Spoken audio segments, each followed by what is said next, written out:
Crush your enemies. They drew first blood, not me. See them driven before you. Oh, my user. And hear the lamentation of your women. But I pity the fool. Glitter in the dark near the 10-house gate.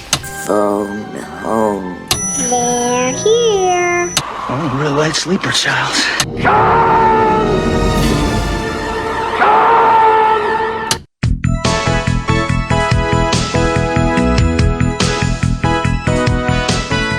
Welcome to Vintage Video, where we're rewatching the 80s so you don't have to.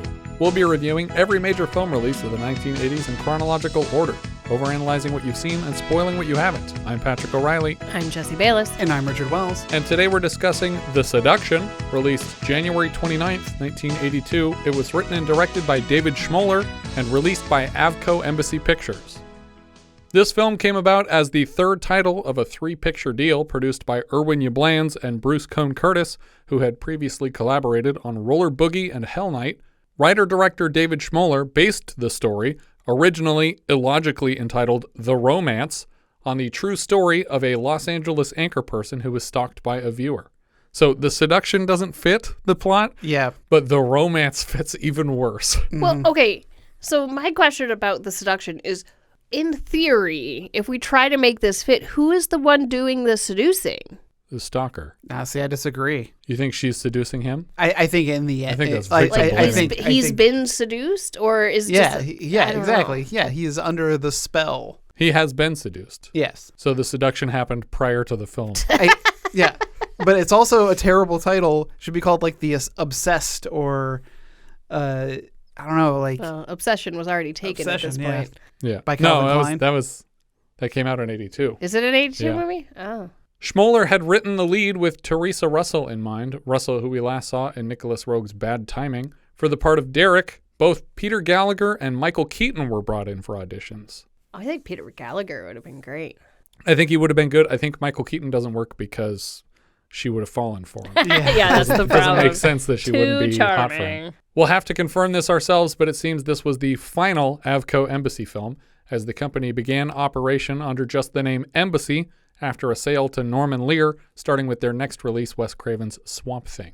The production was plagued by protests on account of Yablans' decision to employ many non-union crew, including writer-director Schmoeller. Weirdly, in the Variety article covering the situation, Yablans' only mentioned excuse is that he couldn't keep the film under its $2 million budget with union crew. But that's literally the whole point of unions. It's like, oh, no, I paid them less than I'm supposed to because I couldn't afford to pay them what I'm supposed to.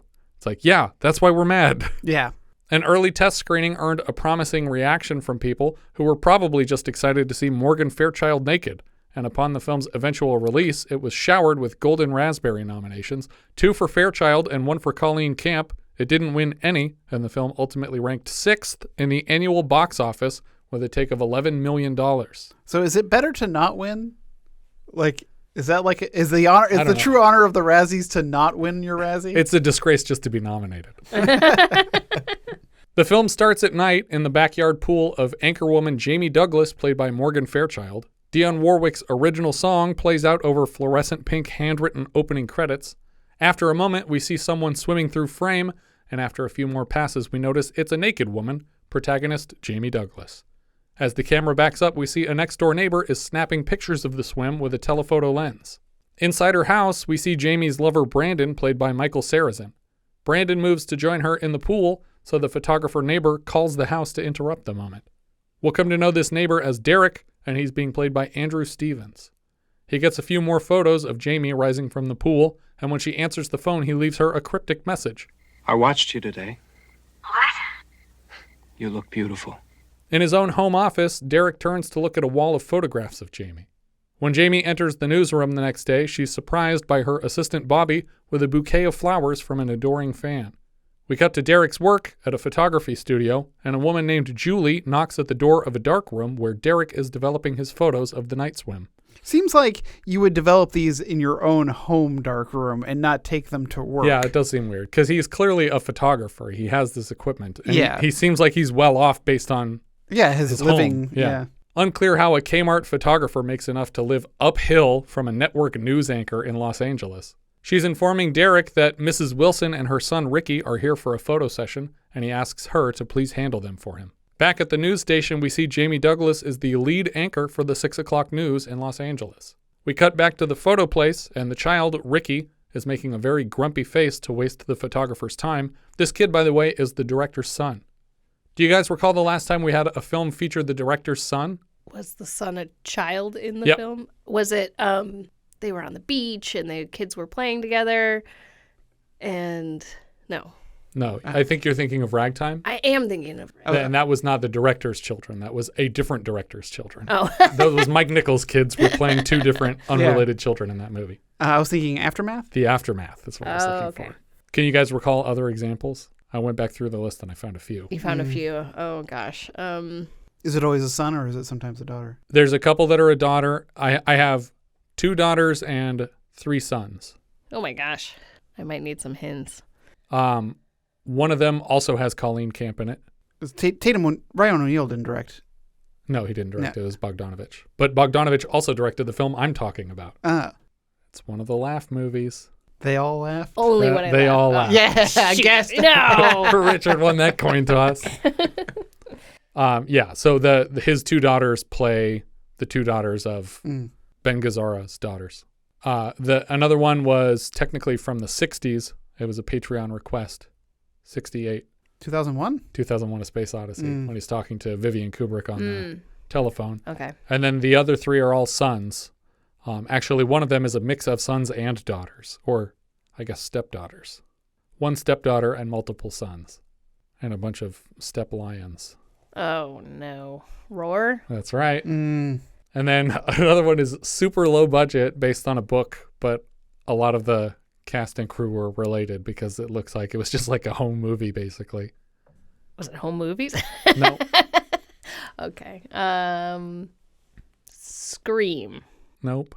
Has some immortal people in it. Tuck Everlasting? Tuck Everlasting. And the last one I have is one of your favorite movies. Sphinx? No? It's one that we all like. But it has a special place in your heart. Excalibur. That's right. Yeah, John Excalibur. Borman's daughter, yeah. What a John wonderful- Borman's son. Oh, wasn't his daughter playing the Oh, yeah. the girl who's giving birth? Maybe it was. Maybe it was a daughter and a son. But I remember his son played the creepy kid. Yeah, the Mordred kid, yeah. Derek pops in to invite Julie to lunch later. Derek calls the newsroom, and Bobby offers to take a message for Jamie since she's currently on the air. Just tell her Derek called. Is there a number where you can be reached, Derek? No. Just, I'll call back later. Bobby concludes that the flowers are from this Derek character, presumably a new boyfriend of Jamie's. He delivers a note about the call to Jamie during the next commercial break, but she doesn't know a Derek. We cut to Derek and his coworker Julie enjoying lunch at the marina. Julie asks Derek if he's ever been completely in love with someone, and he mentions a fleeting obsession with a college professor. He took every class she offered, but he never made a move. You mean you never told her? Nope. You should have told her. Julie takes this moment to invite him to a movie sometime, and he tells her he's seeing someone, but he's not comfortable elaborating. At home, we see Jamie changing out of her work clothes as she listens to voicemails from her friend Robin, her lover Brandon, and Derek asking if she liked the flowers. The phone rings again as she's standing here, and it's Derek again. He invites her to join him for a meal, and she asks how he came by her number. It wasn't very hard. She's understandably cautious, turning this man down. After she hangs up, she immediately calls her friend Robin, asking to visit. Outside, we follow her walking directly from her own house across a few yards to Robin's house down the street. She's greeted at the door with a freshly mixed drink. Robin is being played by my latest early 80s crush, Colleen Camp, who we last saw in Bogdanovich's They All Laughed. Jamie has barely started telling Robin about her new admirer when the phone rings again.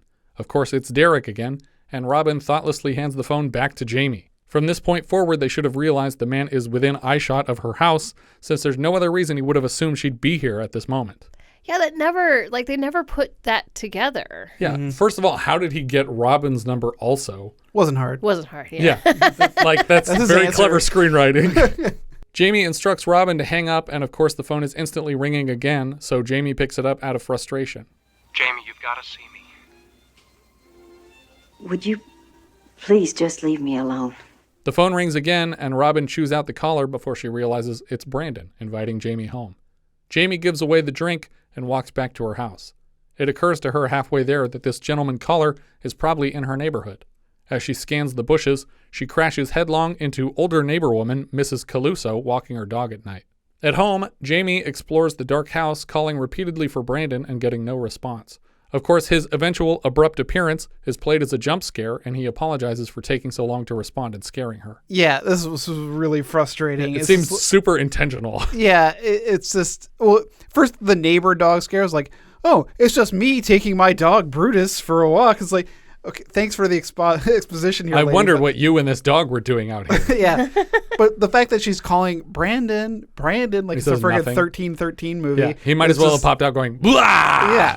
Oh, I'm sorry. I didn't mean to scare you. I heard you calling me, but I just chose not to respond. I mean, he was in the shower, right? We didn't hear a shower. We didn't hear. He comes out with shaving cream on his face, so unless he was showering and shaving with cream in the shower, which seems illogical. As the sun rises on the Hollywood Hills the next day, Derek speaks to his wall of Jamie faces. You can't keep your eyes off me, can you? Back at the newsroom, Bobby walks Jamie to her office and asks about her new boyfriend, Derek. She insists she doesn't know the man and he's not a boyfriend. Insanely, she is inside brushing her hair at the vanity in her changing room for maybe 20 seconds before she notices Derek sitting on the couch behind her. He's holding a box of chocolates tied up with a ribbon and introduces himself. He presents the chocolates with an apology and promises never to bother her again. For the second time already, she asks how he's gotten so close to her, and he avoids answering with the same non-explanation. It wasn't hard. I feel like at this point I would be going to my employer and being like, why are you letting this guy in here? How did he get in? And Right. and if this is going to be a reoccurrence, you're posting somebody at my door. Yeah, are we shooting like in a soundstage that's just in a neighborhood, or is it on a lot? Because I should be protected where we are. Bobby pops in with something for Jamie just as Derek is leaving, and she stupidly thanks the intruder for the chocolate. Yep. Shut up. Yep. Don't encourage him. Yeah, I put she engages with him, and that's the worst thing you could do, because now he's like, oh, okay, this worked. If she did anything, it should have been like, by the way, this chocolate is going in the garbage because I don't know what the fuck it is. Bobby teases her about the attractive visitor. Handsome devil, isn't he? Derek is clearly encouraged by her gratitude, and as he leaves the building, he crosses paths with Brandon coming in. Brandon is annoyed to learn the man was just here, and as he walks Jamie through the parking lot to her car, Derek snaps another batch of photos. And again, she still has the chocolates with her. I'm like, why? I thought that there was going to be like a tracker in them or something. I thought so too. I was certain that like they were either going to be poisoned or he put something in there to find her. Yeah. She pulls away to head home, but when Brandon gets to his car, he finds his tires flat. We follow Jamie along Mulholland and into the hills, where she is predictably followed by neighbor Derek until he swerves around a detour to beat her home. Inside, she spritzes a few houseplants with water until she hears a knock at the door. When she answers, Derek is standing there with his camera, snapping photos right in her face. He chases her around the living room until he has her cornered on the sofa, screaming at him to leave. Impressively, Brandon has already replaced his flat tires and shown up to the house. As he's coming up the steps, he can hear her screaming and runs inside to yank Derek off her. But that means he changed his tires out in like 5 minutes. Did he have 2 spares or something? Well, I mean, I guess we really don't know how much time has progressed since she got home and has been walking around spraying her plants. Maybe she has lots of plants. He starts knocking the guy around as Jamie confusingly begs him to stop. Eventually, she is literally tugging Brandon away from her attacker. Even more frustratingly, they let him keep the photos. Yeah. Oh my God. I have that like in all caps in my notes. They let him keep the camera. He definitely should have destroyed the camera and the film before this man left. Yes. Or better yet, kept them as evidence to press charges with. Later, we'll learn this film takes place in an alternate universe where you can't charge someone with very obvious crimes even if you're rich and famous. We cut now to Jamie and Brandon reporting this occurrence directly to Captain Maxwell of the LAPD. Maxwell lies that nothing they've described is a crime and there's nothing he can do about it. For some reason, they don't bother reminding him that Jamie is an anchor woman on network television. And if she wanted, tonight, she could explain that the LAPD is no longer prosecuting people for assault and harassment. Well, and he entered her home. Right. Like He shoved the door open and attacked her in her home. I don't understand why they can't do anything. Yeah, because the script requires them to not do anything. But it's crazy that they're not already threatening this cop. I mean, like, even when you're going to be on the news tonight, so congratulations. We're going to mention you by name. even when the cop comes back later, I don't like it. It almost feels like he's really trying to help him for some reason. It's like and it's I his don't son. We find out get later it. this is Derek Maxwell. We cut away now to a photo shoot and a small but elegantly adorned theater. Jamie's friend Robin is on stage in a burlesque outfit with a big feathered bonnet. The photographer is giving her shit about ruining the session because he's very anti-materialism, and this is supposed to be a purely artistic project. Art, fart. Look, Fernando, I've worked with the worst and I've worked with the best, and I'm good at what I do. But if you expect me to climb up there and straddle that swing with my ass, you can kiss it, honey. Just kiss it. Robin kicks her way through the set on her way back to her changing room. Naturally, Derek wanders in uninvited. She tries to chew him out, assuming he's part of the same crew, but he momentarily wins her over by explaining he's not affiliated with them. Then, stupidly, he introduces himself as Derek, which we'll come to learn is his actual name. Yeah. He's just a James Bond idiot telling everyone who he is and making his job harder. Of course, Robin is petrified to learn this man is her good friend's stalker, especially considering she's likely heard about his intrusion on her home. He insists that Jamie has misunderstood things between them, and he wants Robin to coordinate a meal with Jamie where he can explain himself. She kicks him out of her changing room, and he warns that she will regret kicking him out. Spoiler alert, she won't. Do you guys recall the last time we saw Colleen Camp rush people out of her dressing room? Hint, it was the only other film we've seen Colleen Camp in. I don't remember. Richard won the coin toss. They all laughed? That's right. I was gonna get it wrong again. I couldn't remember which one I said. And I was like, wait, which one did Jesse say? It was the opposite. God damn it. We cut to Jamie and Robin shopping at the mall. They stop into the type of bizarre rich person outlet store that must exist, but I've never seen. They explain to the salesman, played by Woodrow Parfrey, that they're here to spend a lot of money to distract themselves from life's troubles. He presents them with a 55-pound cigarette lighter in the shape of a golden elephant. You press a button on its head, and the trunk emits a flame. I was so ready for her to light Derek on fire with this thing lighter, but she turns down the sales pitch. Yeah, because that would have been a great line about talking about the elephant in the room. Yeah. Stupid. Next, he presents her with a music box, which she likes but claims not to need, which wasn't a problem I noticed with the elephant. Yeah. It's like, I actually really need a 55-pound elephant. As they continue shopping elsewhere, Jamie thinks she sees Derek speaking with the music box salesman, especially after she hears the song playing again. The customer manages to obscure his face from her throughout the transaction. Yeah, somehow, even though she's walking in a continuous straight line, it's like he's constantly shifting himself to the left just to keep himself in the crosshairs, out of the crosshairs. Jamie dips into a phone booth to make a call home to check her voicemails. We watch her dial the numbers with the tips of her fingernails, which for some reason disturbed me. I think I was getting flashbacks to Can't Stop the Music, where the woman was like dialing a number and she got her fingernails stuck in the phone, and she was stuck in the phone booth for like 20 minutes, and it was freaking me out to just think about.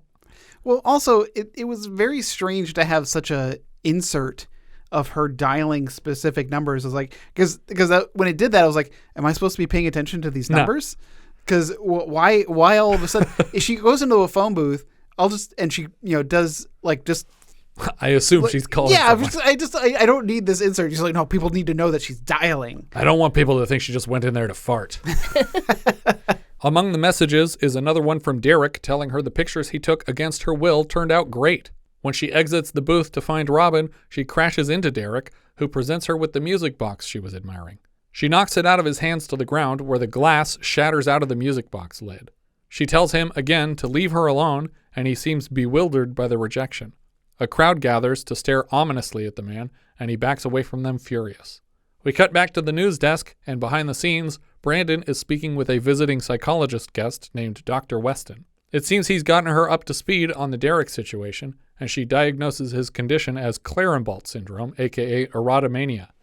Where the victim is under the illusion that the love he gives to someone is returned. Now, this Derek is in love with Jamie, and he probably thinks that she's just as much in love with him. She doesn't even know the man. That minor detail doesn't matter. He is in love with her.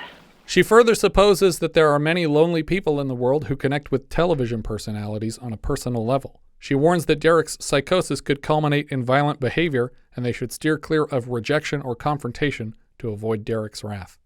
She even goes so far as to suggest that this guy might kill Jamie if they push his buttons the wrong way.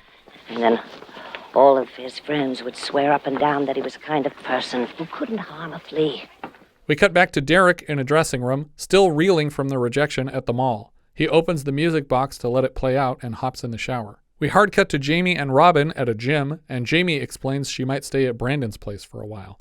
Insanely, Robin talks her out of that plan without offering up her own home for Jamie to stay at. I would never have gone back to that house after the day he busted in with the camera, not until he was in jail, probably. Yeah. I don't know about this time, but another time that comes up, then I was like, I'm not going back. Go home. I'm not going back here anymore. Brandon goes back to the police to beg them to do their jobs, and Maxwell says he's too tired.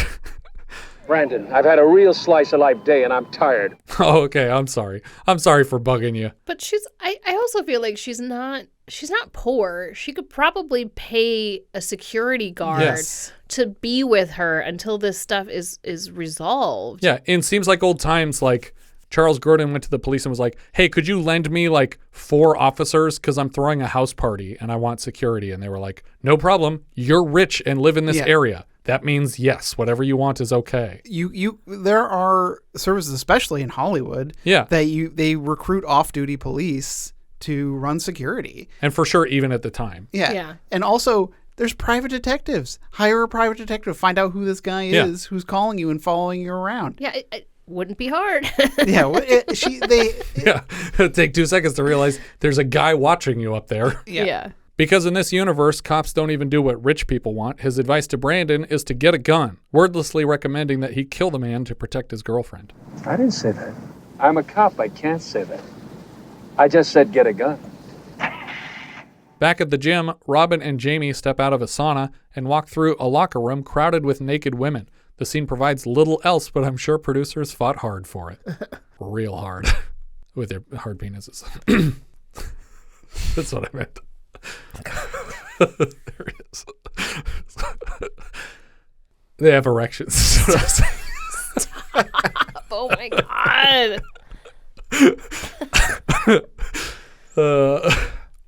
Back in the dressing room, Derek tears in half a photo of Jamie and Brandon together and closes her half in the music box, which he leaves on the counter, and I realized finally that this is not his home, but Jamie's residential dressing room.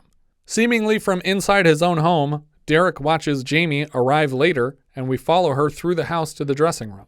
She's reading her mail as she walks through the house, and the tense music prepares us for a jump scare of some sort. Yeah. Who opens up a letter and just walks through a house blindly reading a letter with like such small print?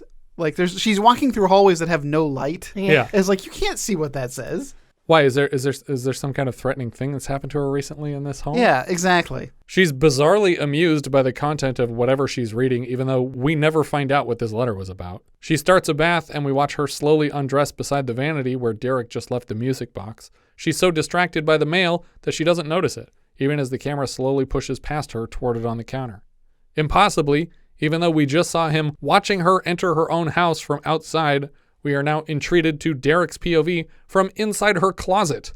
Somehow he snuck past her and past us into this house, into this very room, and closed himself up without getting caught. If I were the editor, I would simply take out the shot of him in his own house watching her come home. It makes sense that after the shower in her house that he might have hidden in this closet until she came back, but not that he turned invisible or phased through walls to get to his current position. Derek watches her undress through the crack in the closet door and even slides out of the way when she dips into the same closet to take something out.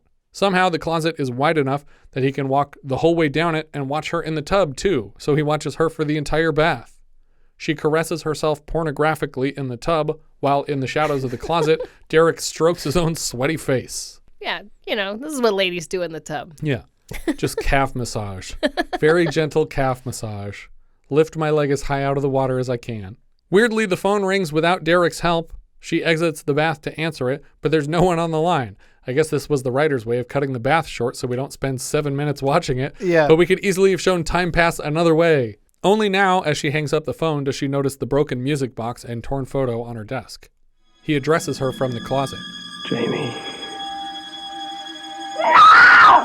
She runs screaming to the front door and crashes into Brandon entering.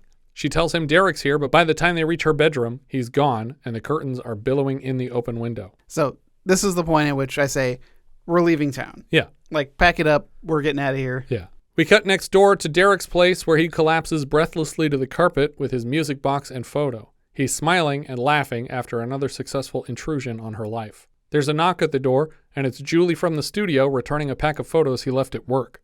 She swears she didn't open it because he's so private about his photos. She seems to have something else to say, but she has trouble putting it into words. Derek tries to let her down easy by claiming he is freshly engaged, and he wishes things were different. Next door, we see Brandon has taken Maxwell's advice, and he teaches Jamie how to use a shotgun. Hopefully he also taught her how to store it in a safe where her routine home invader won't just find it and use it on her. Brandon echoes an earlier sentiment from Robin that Jamie needs to get serious about protecting herself. She claims she's too strong to sink to Derek's level. Strong don't mean jack shit when you're dealing with crazy. Is his level having a gun? Because he's not actually been No, but he's been shooting her, sort of. I mean, that's the point that the cop makes. It's just She's like, well, he hasn't done anything. It's like, I'm not touching you. I'm not touching you. That's what the cop said, basically. He's broken into her home several times, which is enough for him to be arrested. But, like, I get her point that shooting him seems extreme when he hasn't been violent. But he could turn violent at any moment, and he does later. I wouldn't call that sinking to his level. Yeah, no, I wouldn't either. I think that's a silly way of putting it.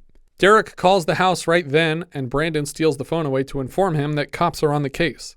Derek is amused by the threat because he too believes he's committed no crimes and there was no evidence linking him to their home. Derek basically confirms the TV psychiatrist's diagnosis when Brandon demands he leave Jamie alone for good. I love Jamie. And she loves me. It's that simple. We watch Derek for a moment playing with an engagement ring and smiling as though he plans to propose. For some reason, Brandon goes out to lunch with his good friend, the worthless Captain Maxwell, who continues to refuse to do his job and thinks it's hilarious that Brandon's girlfriend is being targeted by a maniac. Maxwell has good news, though. He's put someone on the case following Jamie around to keep an eye out for this stalker. But it's not a cop. It's an ex-con. He literally asked a second criminal to follow Jamie around all day. Understandably, Brandon is disappointed with this course of action, and less understandably, we never follow up on this plot point in any way. Mm-hmm. There's no fake out with a second stalker. We never mention this again. Like, I thought for sure. It doesn't even help. Yeah. I thought for sure either this guy was going to save the day, or there would be a situation where she accidentally killed the other stalker. Yeah, I was going to say, like, he's the one who's going to get shot with the shotgun. Yeah. Brandon reminds Maxwell that the police slogan is to serve and protect, and Maxwell is infuriated at the suggestion he should do his job. He shoves his food in front of Brandon and whips out his gun, claiming to have served and then protected him here at the diner. The rest of the diners are all disturbed at a man waving a revolver around, and Brandon asks him to put it away. Just stay cool. Yeah. Stay cool. I kind of wanted him to just shoot him in the face right here. It's like, wait, what the hell? Like, this Maxwell character is the real villain, and we had no idea. Maxwell gives a big speech about how annoying it is that people only call the police when they need something. It's never just to check in and see how they're doing. It's like he's some sort of public servant. He tells Brandon to leave him alone. This is the weirdest character in the movie. Because at the start, Brandon and Maxwell are portrayed as being close personal friends. What is the point of being friends with a police captain so high up the chain in the department if he's not even willing to follow basic police procedure on your behalf? Like, he's not even asking him to do anything illegal or irregular. He's just like, can you just protect us like you're supposed to do? And he's like, I'm tired of doing that. Is there another police officer we could talk to? No, I'm the only one. The only captain. If you're the only one, then I'm sorry. I'm sorry I'm bothering you. I'm taking a lot of your time. We cut to an on-location report from Jamie Douglas being edited at the studio. She's talking about a recent string of killings dubbed the Sweetheart Murders. Oh boy, I can't wait for this to come around. The worst subplot of this entire film, the Sweetheart Murders. As the editor is scrubbing through the footage, Jamie notices Derek standing behind her during the report. Her assistant Bobby suggests that perhaps Derek is responsible for these high-profile killings, and Jamie is disturbed enough to leave the room. Is this just a red herring? Like, what is the point of this? Yeah. Or maybe he's the killer. We never come back to this. Never. We never explain why we're talking about this series of serial killings in the background. They seem coincidental. I had a theory, and I was super excited about it. Maxwell's killing them. No. Okay. With a silver hammer. I thought it was going to be Julie killing all the girls who ever got close to Derek. Yeah, and I was thinking about that too. And then they frame him for it, and it turns out that she's the one killing everybody. Yeah. It's like night school. Bobby follows her into the hall and apologizes for his thoughtless joke. He assures her that if Derek was in the background, that he was only there to see her and nothing more. He walks her to set, and Derek emerges from an office off the same hall. We see him working in the newsroom at a typewriter used to compose the copy for the teleprompter. Later, he sneaks up to a teleprompter desk and turns in what he claims are some updated pages. The girls at the desk are too distracted by the cute new guy and pass along the pages without reading them. Jamie sits down for the nightly report when suddenly the script is addressing her in particular. This cannot be the way that this functions. No, for sure. There has to be a pretty tight loop on what goes to air. No. You just drop pages on the desk. Anyone can just drop it off. And later in tonight's news, I'll have the first in a series of special reports on the sweetheart killer case that has been plaguing Los Angeles for the past 3 months. Jamie, I'm watching you. She freezes in her tracks, and we can read the words, "I love you, and if I can't have you, no one can. Love you always, Derek," on the prompter. She has a full-on panic attack on live television, and nobody in the control room has the brain power to interrupt the broadcast. Everyone just sits here in silence, Please. watching her for a full 40 seconds of dead air. The police won't help. Nobody will help. He's gonna kill me. Not until she stands up to walk away from the desk does anyone think to cut to commercial. She is quickly replaced with another blonde anchor woman, and Bobby walks her back to her office. At home, we see her sitting with Brandon and taking in a drink. Of course, Brandon thinks the perfect thing to calm her down is another round of skinny dipping in their backyard jacuzzi. Yeah. Let's get the most vulnerable we can get. Yeah. Put this gun here in this room. Look, I know there's a guy that's come to our house a couple times. He's really creepy. Where we live. You should get naked and go outside. What? I don't know if that's right. And like any good thriller movie boyfriend, he wanders back into the house alone, promising to be right back. The phone rings inside, and it's Maxwell. They've identified the stalker. But he doesn't say, by the way, he lives next door to you. Yeah. He could have said that here. Hang on, let me get that down. Derek Sanford. As Brandon reads the name back to Maxwell, we see Maxwell scribbling on the window of his phone booth that cops do it better. Clearly not true. Except it's not even a fun if you're pun. talking about police work, then we fucking suck at it. But it's not even like a pun, you know? Yeah. Also, he gives them Derek's phone number. Did he? Yeah, because they write it down. Like, Brandon writes it down. It's like, why would you give Brandon Derek's phone number? That's very weird. I didn't notice that part. Because you want to call him. Yeah. Because she will. Brandon loads up a charcuterie board and takes it out to the jacuzzi. The camera holds on a knife stabbed in the wheel of cheese he left behind. He joins her in the jacuzzi and they begin making love. But you just made a whole board of cheese. Oh, yeah. Eat the cheese. It's going to get warm. We watch them in the POV of someone peeking through the plants in their yard. I wonder who this could be. It's not the ex-con that they've asked to follow her around, which would have also made sense. Just as Brandon appears to be climaxing, the music turns sour and Brandon collapses backward into the pool with a knife in his back. The cheese knife.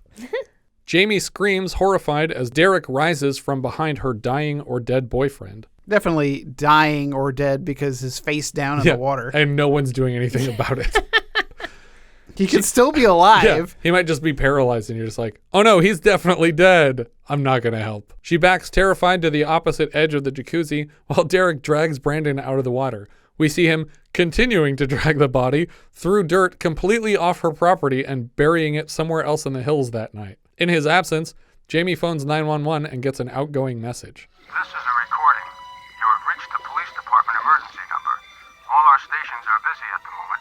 Please do not hang up. Your call will be answered as soon as possible. Do you guys recall the last time she called 911 and got an outgoing message? Well, it's not 911 because it doesn't exist, but she calls the police, and it was Hell Night, which was the same producer? Not Hell Night. It wasn't Hell Night? Nope. Don't they call the police and nobody answers? They go to the police station in person, and the police say, we know that house. You guys are pranking us. They were both parody films. Horror parodies. Saturday the 14th? Nope. 2 other ones from 1981. Student Bodies? That's one of them. Listen, I'm in terrible danger, and I need some help. I You have reached the police. We are closed. Another parody film. It was after Student Bodies. It has to be the werewolf one. Full Yep. Moon High? Oh, Full Moon High is correct. This is your Full Moon Police Department. We're not in right now, but if you leave your message when you hear the beep, we'll try to get right back to you. She drops the phone hopeless and stares out the window. Next, she dials Captain Maxwell, and it rings out for what looks like 20 minutes. Yeah. It's like, why is she still here? Yeah. You can call Robin. Walk to Robin's house. Yeah, you Stay can, with Robin. Call that old lady next door neighbor. Right. You have options. Back in his own home, Derek cleans the cheese knife and then slices up an apple with it. Now his phone rings, and it's Jamie. Derek. Derek? I need you. Please come back. He smiles like he's been expecting this call. I'm so disgusted because that's not the intended use for that knife. What, the blood part or the apple? Yes. It's for It's not for cheese, and stabbing he's using it for people's fruit. backs. I don't think this is a cheese knife. He stabs the knife into the wall and walks down the hill to Jamie's place. She climbs fully nude into her bed, though we'll learn this is just for show, specifically to confuse us and no one else. When Derek reaches her bedroom, he pulls back the covers to reveal a pile of blankets and pillows, and across the room she levels a shotgun at him. And she's fully dressed. Yeah. So she got naked just for this one shot to confuse the camera. Before she can get a shot off, he turns and drives straight through the closed bedroom window and somersaults into the yard. She racks and fires multiple times, but he escapes unscathed and races back up the hill to his place. I had 2 notes here. It's like, first of all, Jamie's got a gun. But also, it was like, Jamie, you're alive. And you're a terrible shot. Do you remember the last time you made a Jamie's Got a Gun reference? I don't. Halloween? It was another movie with a Or Derek in Halloween it. 2. Another movie with a Derek. It was Was it Bo Derek? It was Bo Derek. Fantasies. She was Nope. in Fantasies. No, Oh. she But was it in the wasn't? Ape Man? Janie's Got a Gun. Janie. So Tarzan the Ape Man. Yeah. That was when there's this weird subplot where she hires a ferry to take her downriver to where her father is and kills the captain of the ship in the middle of the night and they just never bring it up again. It's like, what? I also had a note that like, no one's reporting these gunshots, but then I remember that the police is closed for the evening. Yeah, that's right. It's too late. It's also LA, you know. Just as he gets home, she's calling for him. She says they'll have to settle this between the two of them since the police have decided not to be involved. He honestly can't fathom why she doesn't welcome him with open arms into a loving relationship. After she hangs up, he tears down his wall of her photos. Jamie's phone rings now, and it's Robin calling to check on her, but she hangs up on her friend without saying a word. Now there's a knock on the door at Derek's place, but it's not Jamie or Maxwell, it's Julie. She's here because she knows everything that's gone on between him and Jamie. Captain Maxwell came by the studio asking questions, and she wants to help him get this whole mess settled. Derek plays dumb, and right away another person's knocking at the door, and this time it is Captain Maxwell, offering to keep Derek out of jail if he promises to lay off Jamie Douglas. Why? Why are you making a deal with this guy? Why? Yeah. Like, Just he arrest owes him right nothing. now. But this is his MO. Is he finds criminals, doesn't And he's arrest like- them, and makes deals with Yeah. them to do other He should have been errands like, for him. Hey, look, I want you to lay off Jamie Douglas. I have a different woman for you to stalk. Because the guy that's following Jamie now for me was originally stalking her. Yeah. I'm trading your stalkers. Did you kill him? Did you know that there was another guy stalking her? Yeah, we never like explain that Derek killed that guy. We just never see him at all. After Maxwell leaves, Julie seems to struggle with the same disorder that Derek has and offers her assistance over and over, even though he clearly hates her. Don't you understand what you're doing? She doesn't love you. You're a liar. He forces her out the door and she walks back out to her car to cry. Derek points his telephoto lens back into Jamie's house and spots the shotgun sitting unattended on a chair in the office. From her car, Julie notices Derek creeping down the hill to Jamie's place and follows him. Insanely, Captain Maxwell just got in his car and left because he doesn't give a fuck about anything. Yep. So you could have stayed for 3 seconds and seen Derek come outside and go right back to Jamie's house. At least tell Jamie Yeah. that the dude lives next to her. Yeah. He lives within 100 feet of you. It's like that guy that's stalking you. He's right up there. Yeah. Jamie's phone is ringing again, and this time she doesn't even bother to pick it up. It's crazy how often the screenwriter relies on phones ringing or doors being knocked on to move the story forward. Jamie fixes herself a drink and then, wandering into the office, notices the shotgun is gone. Derek, sneaks up and presses it into her chin to get her attention, and then tosses it back into the doorway. He pins her to the bed and uses the cheese knife to threaten her. They slap each other hard back and forth, and then she punches him off of her to the floor. They struggle against each other on the floor, clawing their way toward the shotgun, but neither is making much progress. Derek throws her back onto the bed and holds the knife tight to her neck again. She decides on a reverse psychology approach and pretends to be desperate for sex with him. When he starts to slowly undo his belt, she's suddenly rushing to unbuckle it for him, and he doesn't like this turn of events. I want it. Get it. This is what you wanted, isn't it? If she's not scared, then he can't enjoy it. He's so disoriented by the tactic that she gets the knife away from him and holds it to his throat. Weirdly, Jamie says, "You little son of a bitch. I ought to kill you." Instead of just killing him. Just kill him. He's in your house. She lets him go and turns to walk away when he tackles her to the floor one last time. He raises the knife to stab her when Julie appears in the doorway, pleading for him to stop and then firing the shotgun into his chest. Derek falls backward, bleeding from a gaping wound in his stomach, and Julie sobs in the doorway. We dissolve from Jamie's gasping face to the pile of torn and folded photos on the floor beside Derek's former shrine to Jamie. The camera tilts down on the shattered music box with the engagement ring on top, and we freeze for credits to roll. The end. Ugh. The Seduction, everybody. This is like the least sexy thriller. Like, even her partner, this Brandon guy, is like not super attractive, and like it's like, oh no, not super attractive. He's actually unattractive. Yeah. I don't Michael understand. Sarrazin? She is so far out of his league. Mm-hmm. Yeah. Yes. I mean, he was a heartthrob though as a younger actor, so I think they were relying on people knowing that. I guess he just looked like an old dude. Yeah, and so when they were having like their steamy hot tub sex, I was like, oh, this isn't a sexy thriller. Yeah. That made me very uncomfortable. The way that they kiss each other in the hot tub, like it felt like neither of them had ever kissed anyone before, and it was really awkward. Like, let's just push our mouths together. Yeah. I mean, she is insanely gorgeous in this movie, though. Like, Morgan Fairchild is a very beautiful woman. I think the thought process of the filmmakers began and ended with, this woman is on a popular television show, but she can't whip her tits out on TV. Mm-hmm. So let's make a movie and let's have it be a sexual thriller so that we convince her that it's necessary for her to be naked for 90% of it. Well, I didn't want to have to watch this movie, and you convinced me to watch it by telling me there was boobies.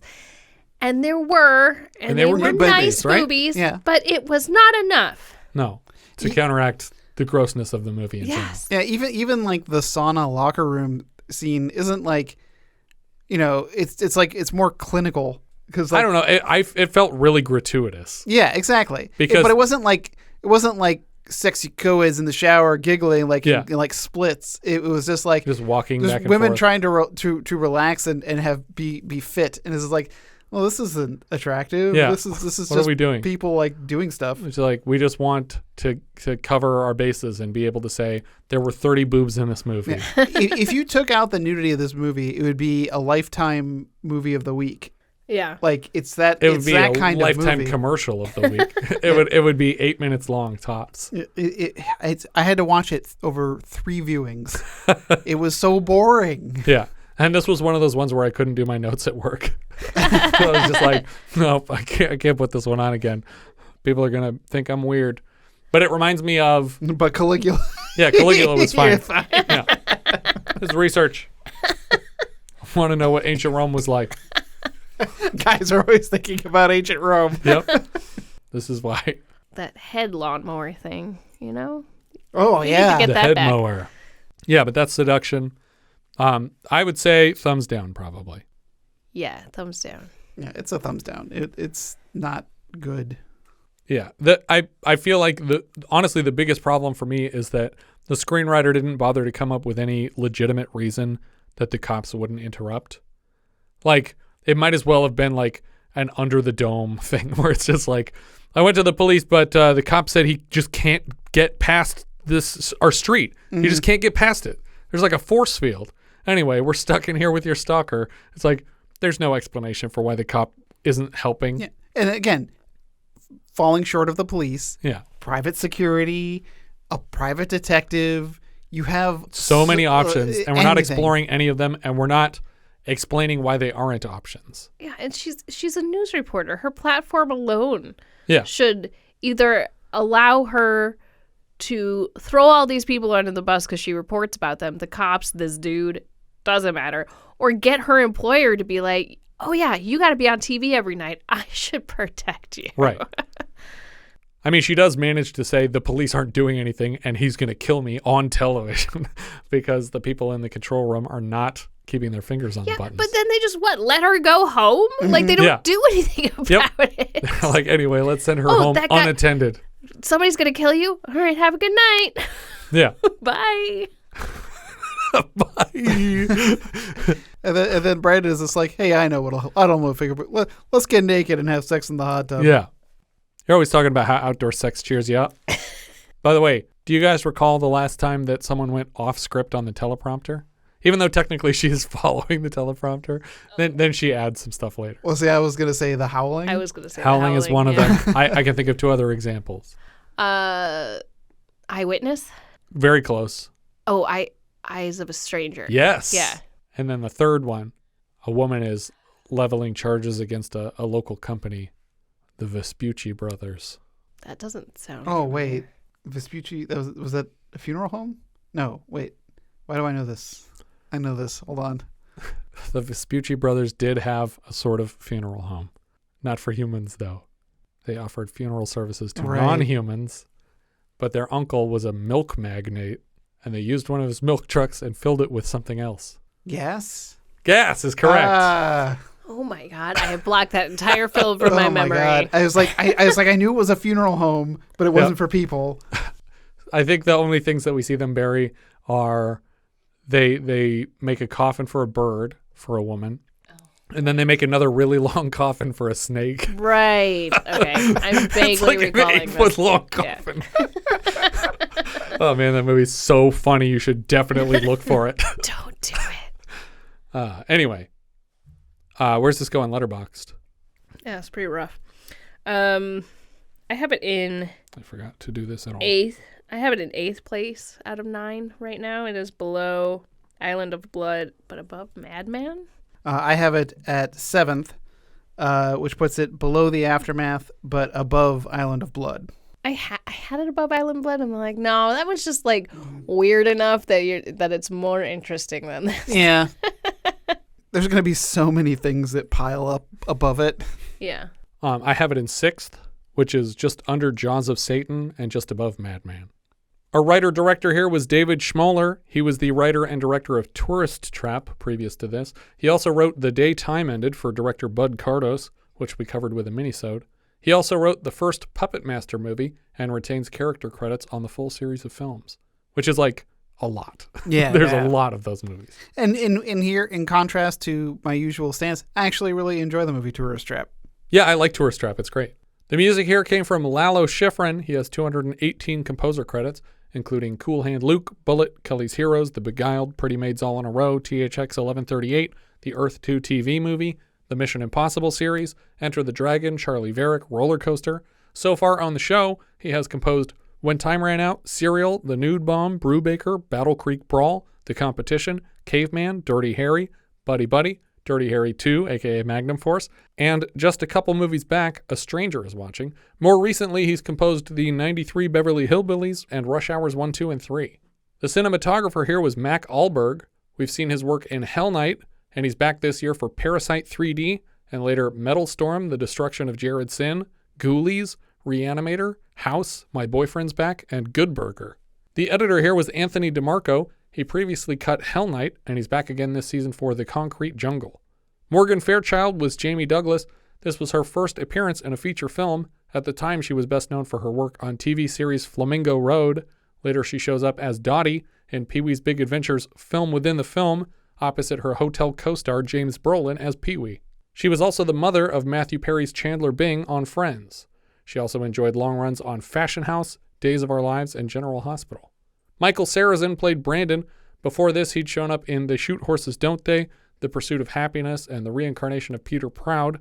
Vince Edwards played Maxwell. He was Val Cannon in Kubrick's The Killing.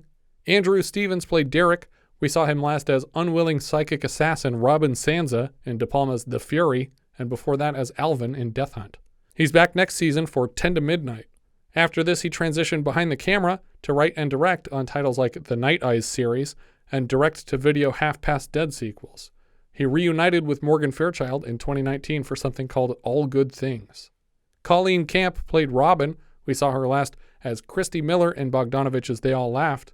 She's Julie in Battle for the Planet of the Apes, Billy's girl in Funny Lady. She was a playmate, Miss May, in Apocalypse Now. Later, she appears in Valley Girl, Smokey and the Bandit 3. She's Yvette in Clue. She's Mrs. Vanderhoff in Wayne's World, Ratcliffe in Last Action Hero, and Connie Kowalski in Die Hard with a Vengeance.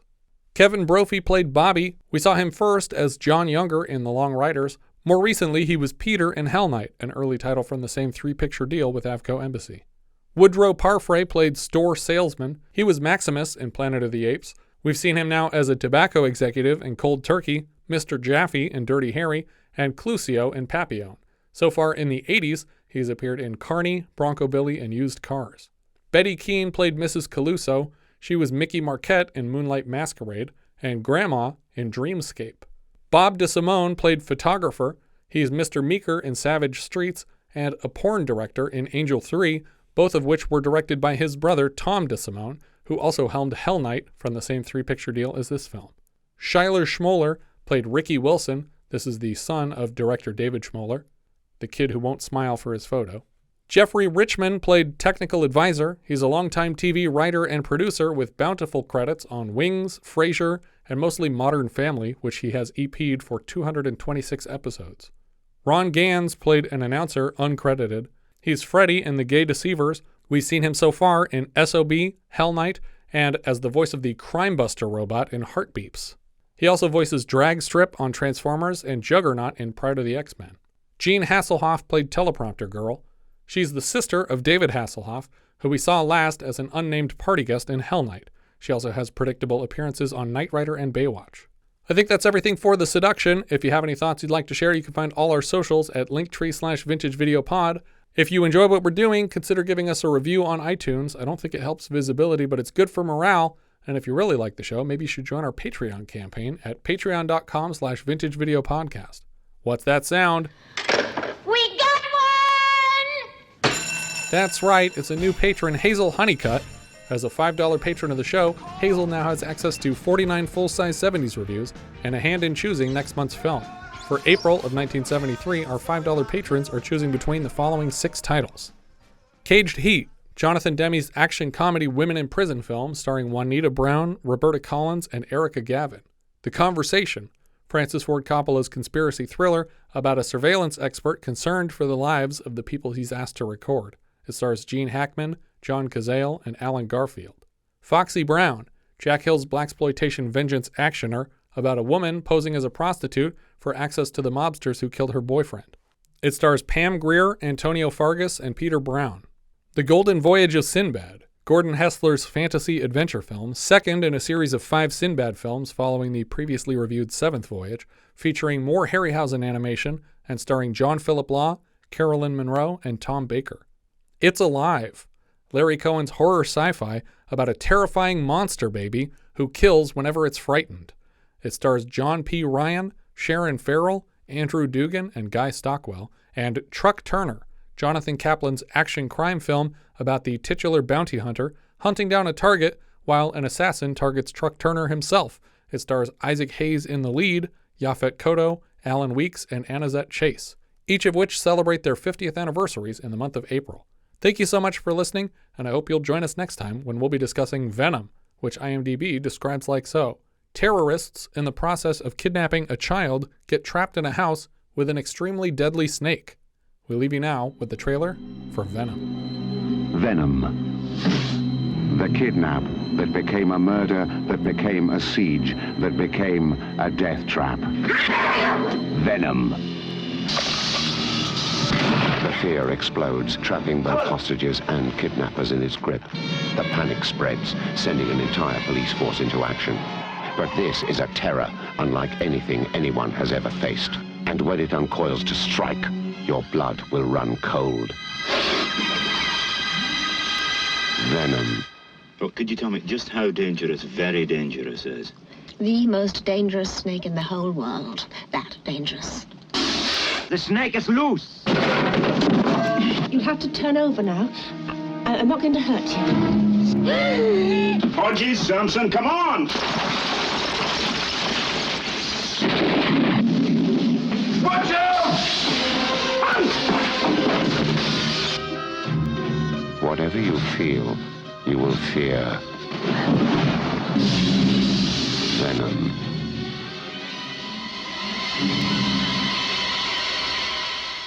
Hey, Gina. Yeah, Patrick. It's nice out here, isn't it? Yeah, here we are in the middle of the woods, alone, at night, with no cell service or protection from the elements in a place called... I don't have my glasses on. What does that sign say? Crystal Lake? That sounds so peaceful. What could possibly go wrong? Oh, what's that lumbering madman in the woods? Kill, kill, kill, you say? Methinks you've given me an idea for an awesome podcast.